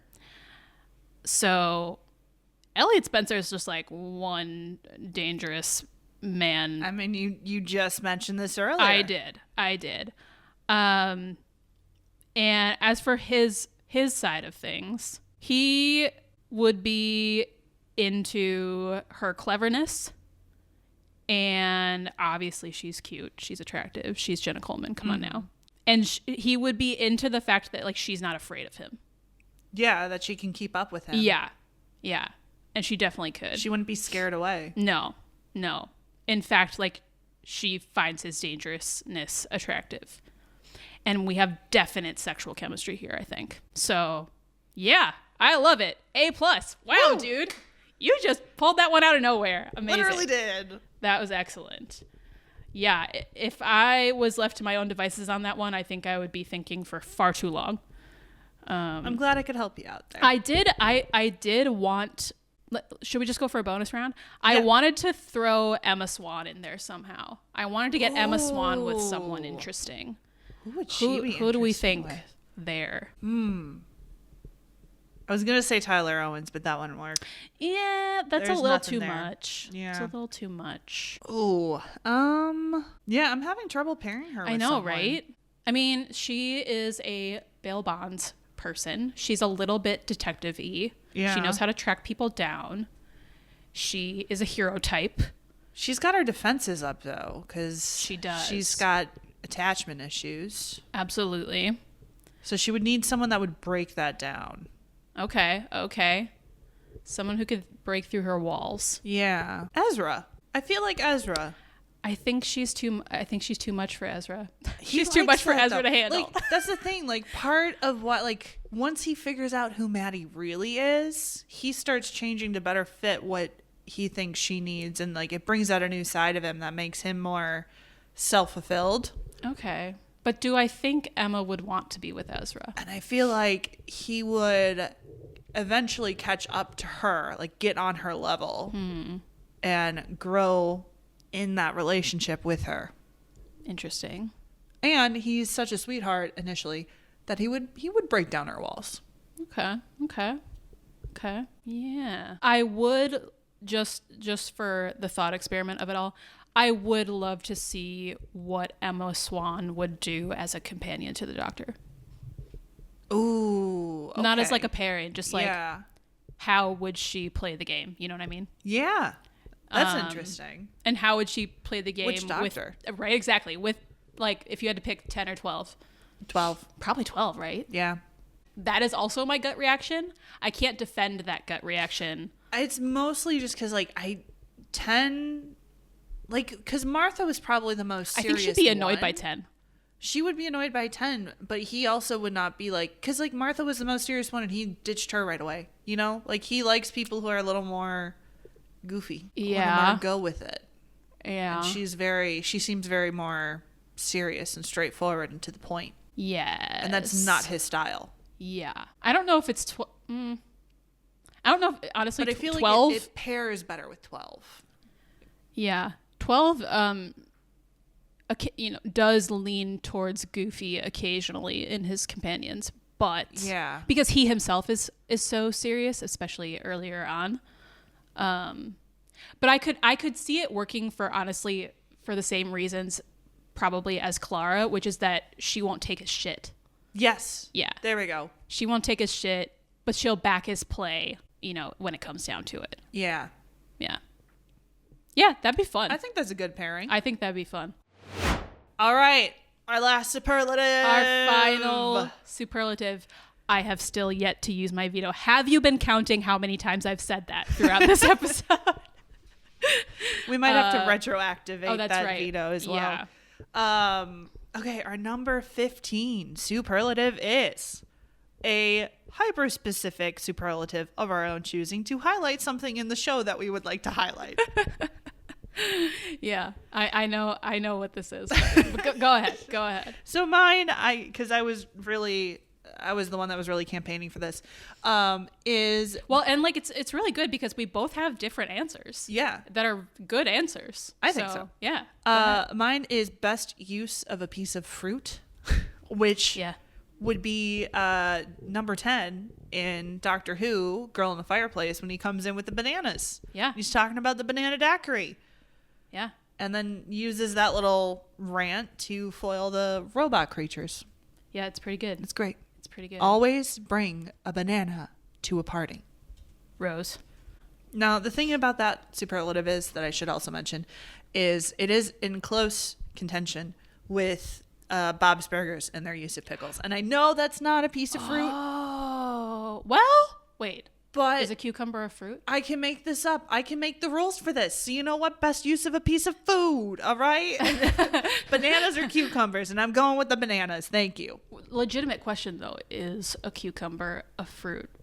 Because it has... No. I mean... No. Because the thing is, vegetable isn't real, right? Because everything that's a vegetable is actually something else. What? So I don't know what a cucumber is. Wait, this is news to me. What are you talking about? Yeah, cucumber. What are you? If it's a fruit. Like, no, like, it's saying it's a vegetable, but vegetables aren't real. Wait, what do you mean? Tangent time. What do you mean vegetables are real? Vegetables aren't real. There's really no such thing as a vegetable. You're really gonna have to explain this. So the term vegetable does not have a set definition when it comes to botany. I'm reading from CNN right now. There is a legal definition for vegetables versus fruit, but when it comes to actual classifications, no. So rhubarb is a stalk. It's part of the plant. Oh, come on. There's like really... The CNN article doesn't have actual examples. I need examples. I think I get what you're saying. But like, in terms of like fruit being fruit, the words are gonna start really falling apart here. Like, there are also types of fruit in the same way that there are types of vegetables. But a vegetable, you could still call a thing a vegetable, even if there's a more specific name for that thing. Yeah, because vegetable is just an umbrella term. It's not an actual category. So is fruit. Maybe you have a point there. But side fact, berries, there's actually like not a lot of things that are called berries that are actually technically a berry. What is technically a berry? What is technically a berry? Let's look that up. I think just bear with us, folks. Because if you really want, you could fast forward a couple minutes. But come on, you're interested. Technically, a vegetable just came up on my Google search. It's because Google's listening to us. Vegetable is any edible part of a plant that is not the fruit or flower. So the leaves, stem, root, tubers, bulbs. Apparently, that's what is that's incorrect. I don't think. Berry. I think. Okay, here's technically berries: blueberries. Okay. Yeah. Fair. Cranberries. Oh. Okay. Grapes. No, incorrect. False. Wrong. Tomatoes. Oh my God! Tomatoes are not a berry. Cucumber. What? There it is. We came around full circle. We did it. I just peeked the mic there a little bit. I'm sorry. Oh, girl, I've been screaming this whole time. It's fine. Cucumber is a berry. What? Like, fuck all the way off. Who is saying this? Wait, does then that mean a cucumber is a fruit? Is cucumber. Yes! I changed my answer. Best use of a piece of fruit. Bob's Burgers, cucumber. Oh, man. Are you really changing your answer? I'm changing my answer. Oh, wow. We went down this rabbit hole together. I feel like I have to. You have to now. Yeah. I'm changing it in the doc. It's forever immortalized. Wow, that was a journey.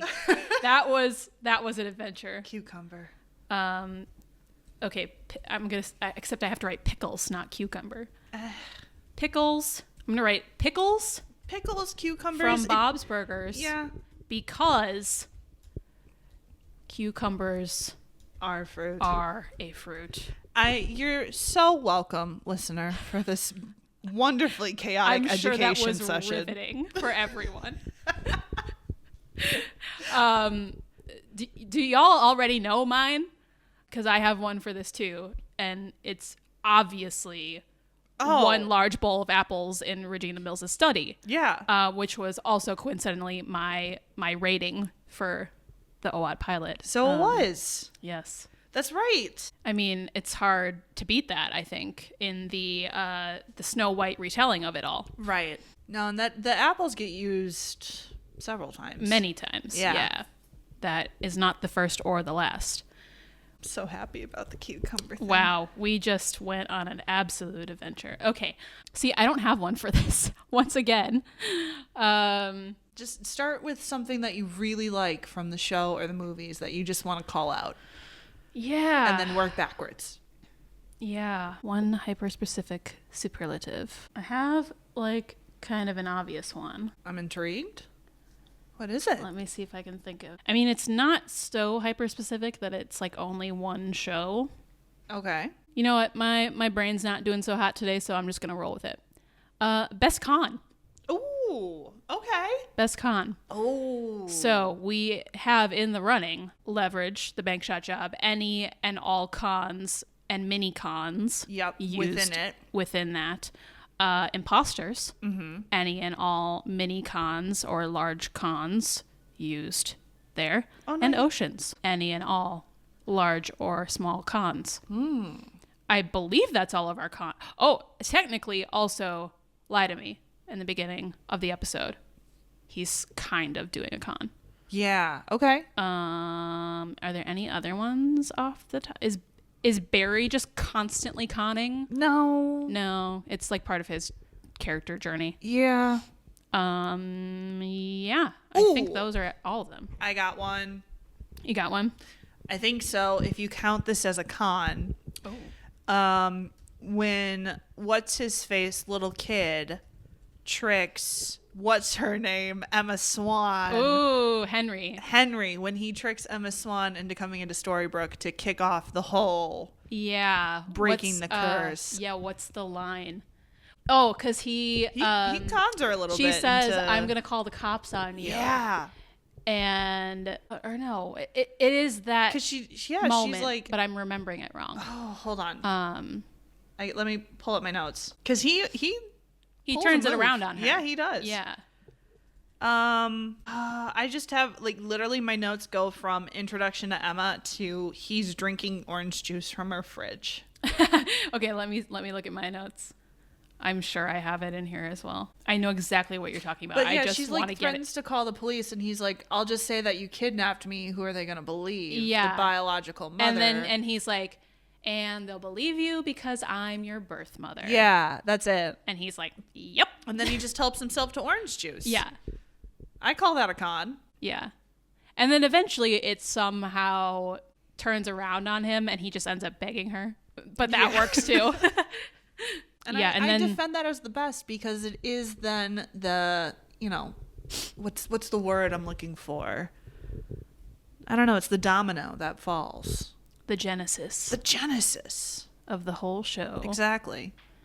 Kind of, yeah. Also, he's a child. Yeah. So, extra points? I don't know. I think so. I think that counts to how clever he is. I like it. I like it a lot. Wow, I can't believe you made a Once Upon a Time poll for that. A+, dude. Gotta get creative. Well done. I would not have gone there at all, obviously. Let's be honest. I'm probably going to go leverage for this one.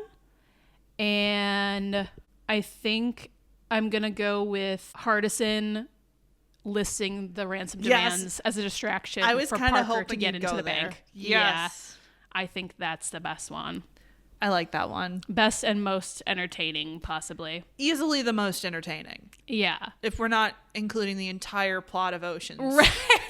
If we're not just including Oceans right out. Yeah, I agree. I agree 100%. Okay. As far as like mini con goes, yes. Distracting the cops. And also like he's fooling cops. Like, come on. Yeah. That's fun. Fun shit. I also would say, the kids con, Parker, Hardison, and Elliot to get Nate and Sophie out of the bank with the tricking the judge. But that's basically the main con of the episode. So I didn't want to go like that full out. That's fair. But that too. Yeah, because they had to think on their own for that. Yeah, exactly. And like they totally pulled it off without the mastermind. Yeah. And it's very satisfying. I think that is possibly the what am I trying to say? What you should rate a con by is like how satisfying it is. Yeah. You know what I'm saying? And that one, extremely satisfying. But that's kind of the leverage playbook, you know? I mean, like that whole show. I've only seen the one episode, but you've seen very satisfying. No, I've seen I think you've seen 3 actually. I've seen the pilot. Yeah, you've seen the pilot, you've seen Bank Shot Job. Did I make you watch the Rashomon Job? I don't think so.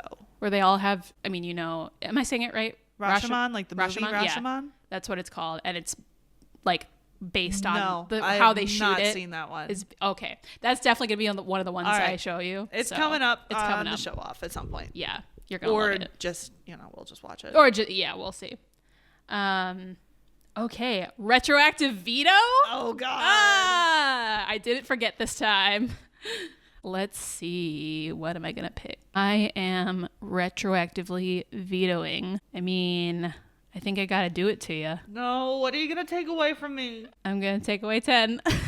Best character. You can't pick 10.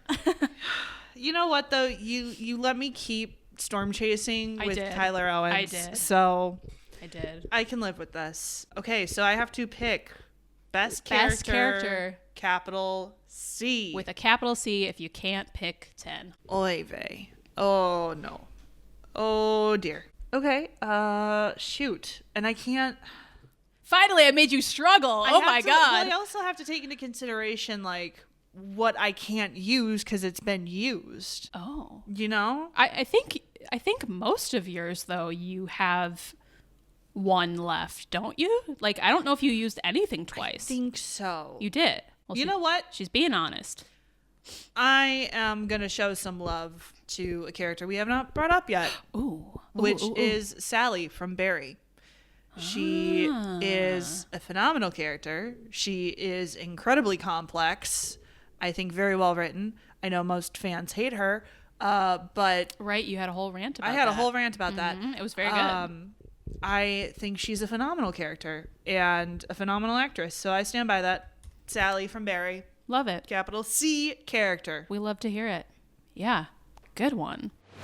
All right. Oh, my God. That rounds off our superlatives. Our season superlatives for the show off season 1. Yes, we did it. Woo! Wow. Only took 2 hours, but we did it. it. Only took 2 hours. Honestly, I feel like we got some gems in there. That was a lot of fun. Yeah, that was fun. So what happens now? Yeah. So, audience, friends who are here Listeners, with us, amazing humans, we're passing the torch to you as are well. Feel free to participate in any of the superlatives that we listed off. Definitely sound off in the comments. Yeah. But what we would also very much like you to do is tell us what the best show of the show off season 1 was. Yeah. Of the shows and episodes that Amanda and I picked, what do you like the best? Yeah. What's your fave? What's number 1 on your list? And this is specifically show. What show did you like? Discounting the movies. Yes. Yeah.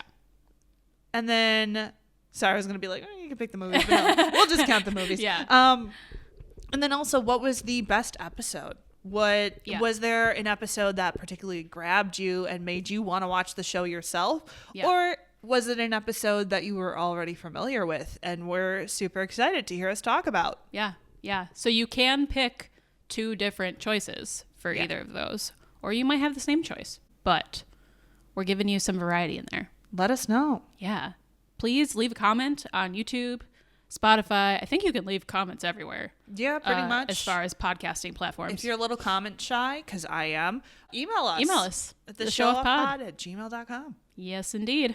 Should we share our picks? Best show of the season and best episode of the season, like full stop. I feel like we have to contribute our own, right? Sure. Yeah. Do we pick opposites though, or I pick from what shows you showed me? Oh, sure. That sounds fun. Yeah. Yeah. So your favorite pick of the shows that I showed you. Yeah. Is what? I would have to go with Leverage. Yeah, baby. I still have not watched it yet, but of all the ones that you showed me, it's definitely the one that I'm most interested in watching all the way through. Heck yeah.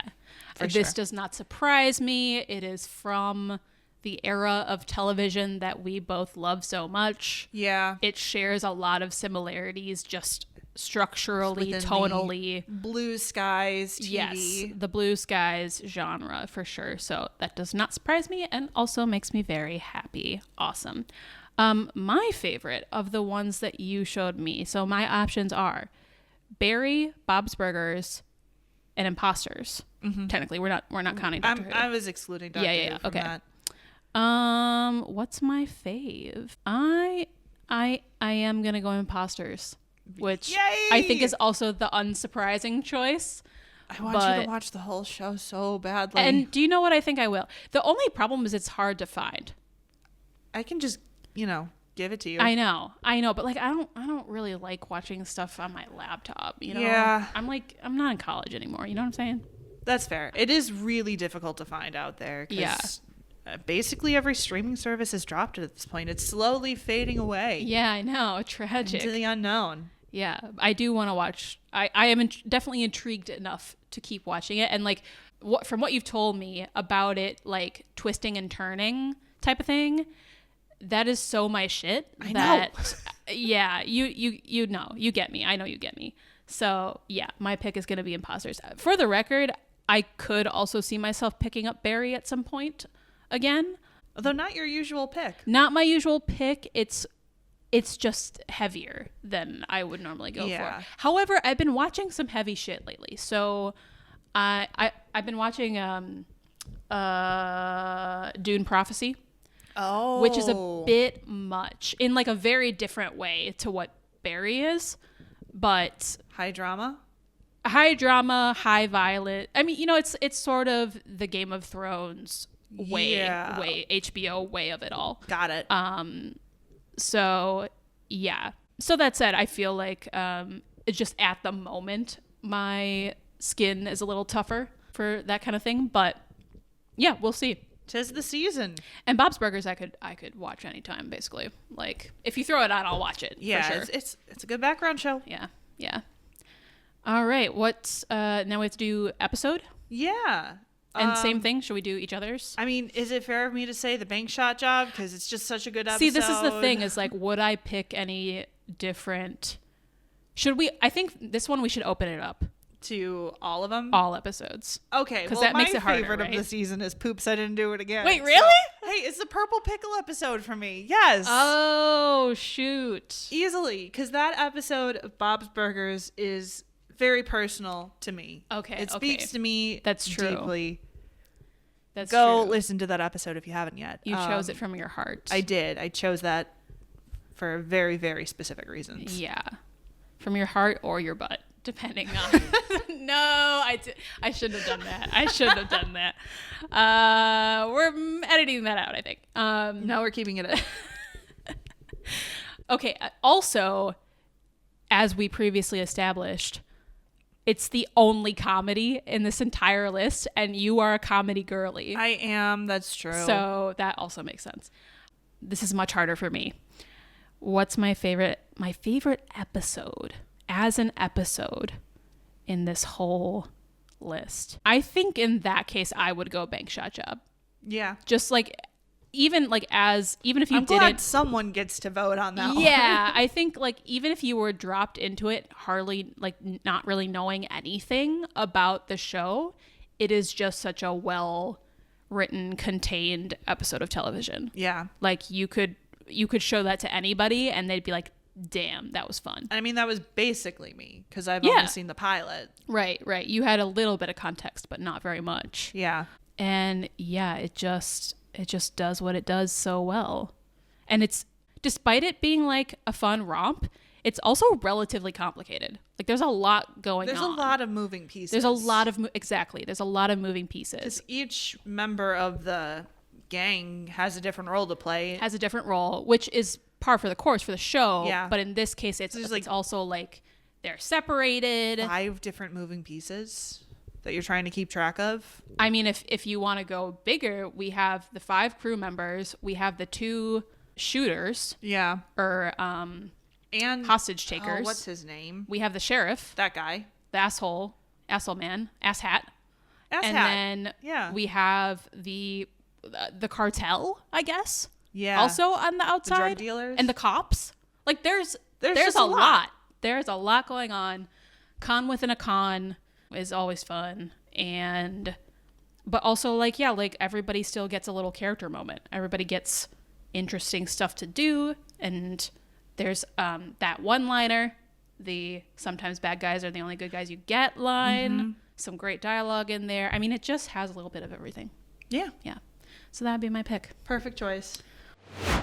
I guess that's all we got. Yeah. For this episode. So yeah, again, please leave us your picks for any of the superlatives that we just did. Should we leave the list I'll leave the list in the show description. Yeah. Or the YouTube description of all the superlatives we did and our picks. Because I have it all right here. So spoilers. So spoilers, yeah, true. I'll put a big old spoiler warning before the list, but that way you know what the superlatives are and you can go and pick yours if you so wish. Honestly, would love y'all's fuck, marry, kill. Like if you had to pick one, go with that and like pick a wild group of characters and explain yourselves. I think that would be the funnest one for me. What would be the funnest one for you? No, I think that would be hilariously That'd be yours fun. Too. Yeah. Yeah. Also, I mean, Hottest Hottie is always fun to talk about. Yeah. Let's be real. If you got some crazy fun ships, yeah, I want to hear them. Crazy ships. You have to be able to defend it. And I will say like crazy cross show ship or in show ship. Yeah. Like any whatever ship. You got. Any Let's ship. Hear it. Like you got a weird one, let us know. But yeah, defend it. Defend it to the best of your ability. Yeah, and leave us your best show of the season and best episode of the season. And if we get enough votes, like we can share the results of that. That'd be super fun. And yeah, besides that, this wraps up officially season 1 of the show up. Woo! Yay! We did it. Thanks for joining us, y'all. Thanks so much for being here. We had so much freaking fun. It was, Yeah. I love doing this. It's so fun. I'm so glad we started it. Me too. Yeah, and we're doing more. We'll be back with season 2. Taking a little hiatus. but not for too long, because we will be doing our 2024 favorites episode. I'm sort of bullying Campy into doing this because I have a few things I would like to talk about. You have some stuff you really want to sound off about. I have some things too. You do. Yeah, they're just different from my things. Mostly David Tennant, but we'll get there. In a different context. In a different context. Yeah, not Doctor Who not David Tennant. Not Doctor Who related at all. Yeah, we're planning on recording that towards the end of this year, so then it will come out in early-ish January, hopefully. And then we'll take a little bit of a break for a while, just to see where we're both at with work and life. And then we will get going on season 2. Ooh, and new themes coming. New themes are coming. New themes, new shows. Yeah, we have a tentative list already planned, but we'll see. Everything's subject to change. So. And if you have any ideas, feel free to submit them. You know where to send them, theshowofpod@gmail.com. Hell yeah. Yeah. Anything else you want to say to the people? Just thank y'all. It's been so much fun. Yeah, and we're stoked. I'm glad you're on this journey with us. Abso-frickin-lutely. Follow us on YouTube. If you're not subscribed, please subscribe. Follow us on Tumblr. Hang out, and we'll be back soon. All right. Thanks, y'all. Bye. Bye.